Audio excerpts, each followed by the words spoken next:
With everything Bruce has confronted and overcome in his life, it's impossible to believe rejection would break him, forcing him to abandon his heroic nature. Another Batman issue, and another week to contemplate, why the hell am I reading this? Thinking Critical is fundamentally a comic book review and news channel. Batman remains the most compelling, popular character in all of comics. Would ignoring DC Comics' flagship series do a disservice to the channel and my viewers? If I ignore Tom King's destruction of Batman, will it really go away? Tom King's take on Batman, at its core, is a symptom of a much larger, more destructive problem with DC Comics and the industry in general. Plus, I like Batman. I want so badly for the Batman series to be good. I get very little enjoyment reading the series every 2 weeks. Bottom line, I don't want Tom King to fail with the character, but at this point it seems inevitable. Nobody at DC Comics, including King, forces me to read Batman. The Dark Knight is the most overexposed character in all of comics. There are plenty of alternative Batman titles available. Many are actually really good. But I know that no matter how great Tomasi's Detective Comics, Jurgen's Batman Beyond, and Hill's Batman and the Outsiders are, the only book that matters in DC continuity and to the future of the character is King's Batman. If King breaks the character beyond repair in Batman, he can't continue to function properly in any other books written in continuity. Of course, this leads to an even bigger question. Should I keep reading and supporting DC Comics? The amount of DC titles I read because I enjoy them has dropped from 20 to 6 in the past 9 months, and half of those are miniseries. Hawkman, Teen Titans, and Adventures of the Super Sons are all great. But is it really worth supporting DC Comics and their nauseating path? Heroes in Crisis is only the first event to usher in DC's new universe of hopelessness and ugliness. If you're like me and having severe doubts about DC Comics moving forward, I have bad news for you. This will get far, far worse before it gets better. DC has mapped out at least 18 months of storyline that will make Heroes in Crisis feel like Superman for all seasons before it's over. I guarantee it. Do I want any part of it? It's a tough question that I'm genuinely struggling with. If you're feeling the same way, please let me know in the comments.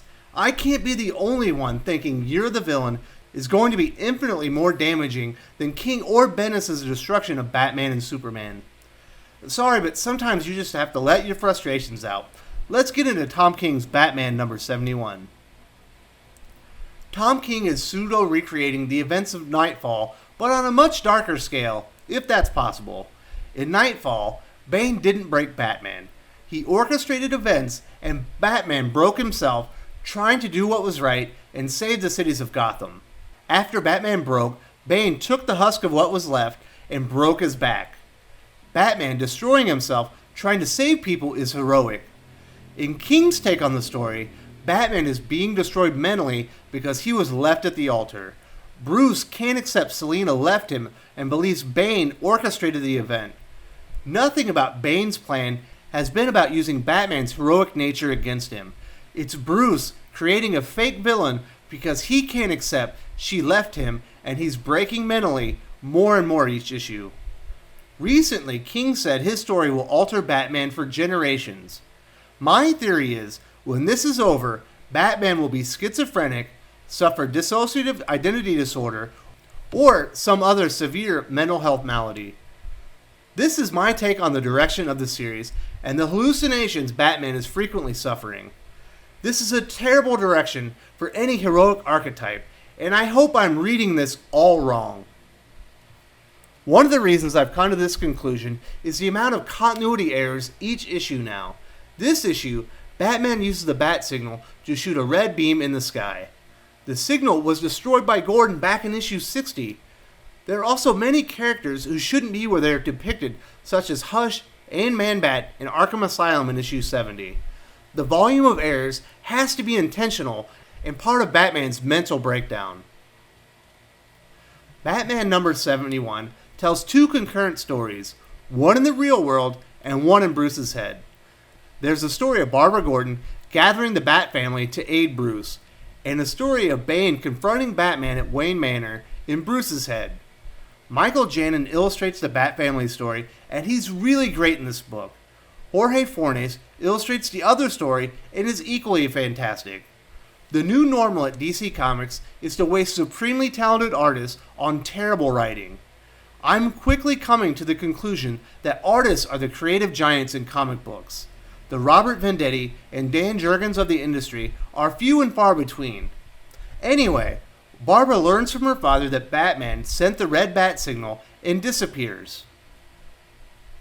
Janin creates a beautifully dynamic Batgirl traversing over Gotham. Jordie Bellaire is in top form and breathes life into the city and the entire issue, really. Batgirl realizes the significance of the red bat signal and starts calling in the extended family. Tim Drake is in the middle of a scrape with Young Justice. He claims he never thought he would see the red signal. It's apparently a call to arms for the entire family. She contacts the rest of Bruce Wayne's surrogate children. Most recognize the significance of the red signal. They are ready to spring into action for their crime-fighting mentor. The first two Robins, not Dick Grayson and Jason Todd, decline to help Batman in his moment of need. Jorge Fornes illustrates the Bane and Batman story. It's much darker and grittier and takes place in Bruce's mind. Again, Bellaire does a great job making it look like $1,000,000. Batman receives an intruder alarm in the Batcave, i.e., Bane is in his head.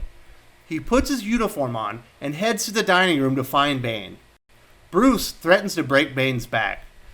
Bane speaks to Alfred like he works for him, i.e., Bane lives in Bruce's head now. Alfred offers Batman some soup and he reacts very violently. It won't be the last time.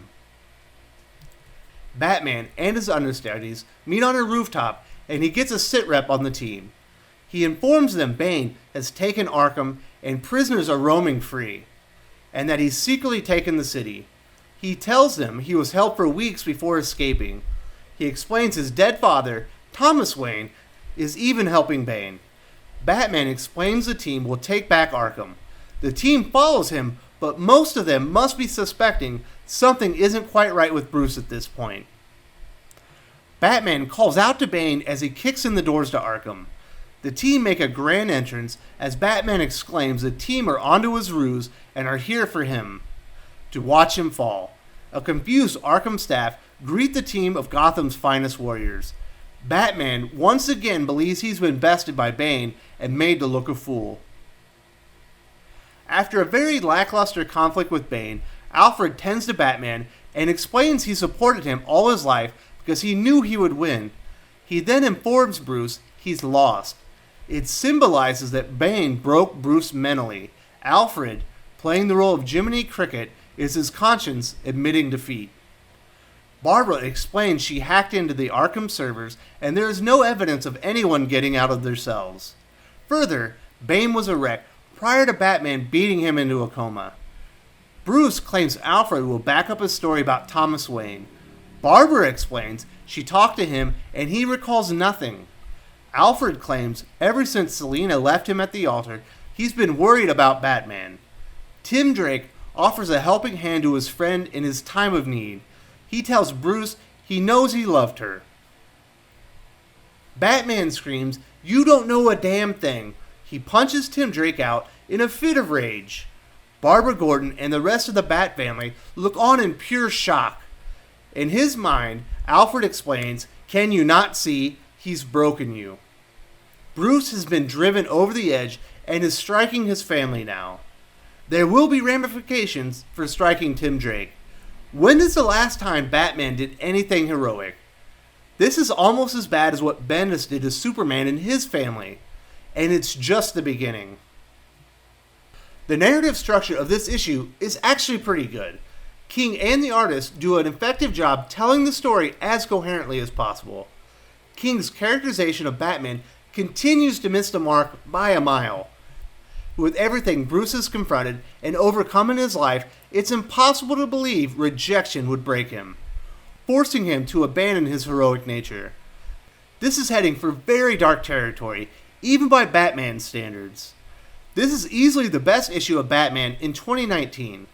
The art is great, and the plot would work for another character. I rate Batman number 71 a 2.5 out of 5. If you've enjoyed Batman post-wedding, you will love this issue. If you have a problem with King's characterization of Batman, this is more the same, but written much better.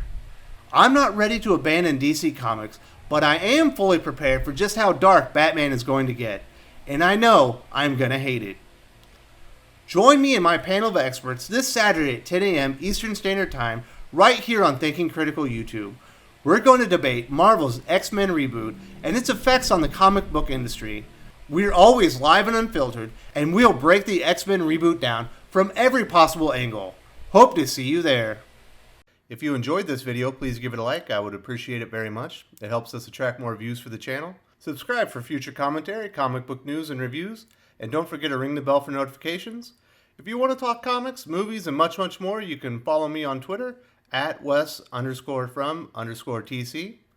With that, Salamat Po, and I'm out.